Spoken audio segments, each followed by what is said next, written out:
Γιατί δεν λειτουργεί η social media στρατηγική του ξενοδοχείου σου. Και πίστεψέ με, δεν φταίνουν οι πλατφόρμες. Ο βασικότερος λόγος είναι ότι δεν έχεις θέσει σαφείς και μετρήσιμους στόχους. Τι θες να πετύχεις? Να αυξήσεις τις απευθείας κρατήσεις του ξενοδοχείου σου, να έχεις μεγαλύτερη αναγνωσιμότητα για τον brand σου, να αλληλεπιδρά περισσότερο το κοινό σου. Όποιος και να είναι ο στόχος σου, θα πρέπει να τον καθορίσεις και στη συνέχεια να τον εντάξεις στη συνολική marketing στρατηγική του ξενοδοχείου σου. Αυτός είναι και ο δεύτερος λόγος.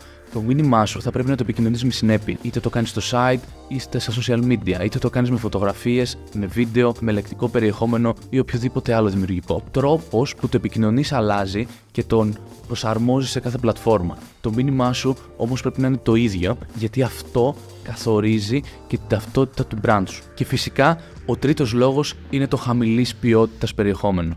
Που δεν φταίει μόνο το πρωτογενές υλικό, η φωτογραφία και το βίντεο που έχεις τραβήξει, που είναι πολύ σημαντικό, αλλά είναι και ο τρόπος που θα το παρουσιάσεις και θα το επικοινωνήσεις. Αν δεν υπάρχει από πίσω στρατηγική, αν δεν έχεις επιλέξει προσεκτικά το κοινό σου, σε ποιους απευθύνεσαι, σε ποιες ηλικίες, σε ποιες χώρες.